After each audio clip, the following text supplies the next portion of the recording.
Welcome to Innovating with Peter. This is the first episode, and I wanted to show my automatic wheat farm detector. Um, so let's get started. The way it works is that when a Nether Wart is updated here, so right now it should be planted. So to plant it, we make it so the bud switch does not update. We plant it, and you see none of the display lights changed.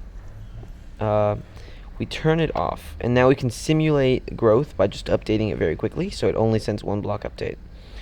Okay, so the first stage of growth would happen like this. Imagine that it grows once, the display light switch, it grows the second time, display light switch, grows the third time, display light switch, and it's ready for harvest. What you would do now is you would just break your nether wart, take all the extras, display light would switch back, you would hit this lever, plant it, none of the display light switched, turn it off, and it's ready to go again. But you would have parallel nether warts growing at the same time, so that you could have more than just one. I'm lagging a little bit. Okay. Okay, so how it works is it looks complicated, but it's really not. If you know anything about redstone, this is one of the most simple circuits that you're going to see. So first, what making these updates is this piston bud switch, which is just sending a pulse whenever there's a new block update next to the piston. Now, the harvest button here is making it so that if we need to turn off the bud switch like capacity to update to send pulses, we just hold down the lever, and this torch will never be able to turn on. This torch, whenever the bud switch is pulsing and this is off, it'll flicker, and it'll send a pulse to all of the minecart places, which is what sends the display light signals. This minecart, for example, it's right here. If this torch pulsed, it would be powered, it would go and come up and go down to the next station. It would also power this detector rail, which has wire leading out right next to it, to a torch line up, I guess you could say. Now, here is where things get sort of complicated if you don't know what you're doing. But I'm gonna come right over here, because this was the last detector rail that the minecart passed over.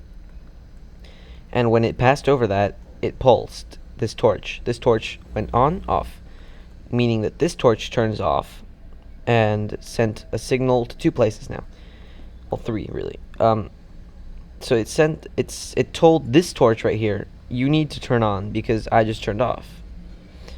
Torch turns on, and it sends a signal back to the previous RS NOR latch and says, whoa, the display light for the next one has been turned on, so you need to turn off so that people don't get confused. And then it sends power, it sends not power to this inverter, so this inverter has freedom to turn on, sends power down to this piston, and that's what activates the display light. It happens on all of the same process happens on every one of these RS NOR latches, which are the stone brick pieces.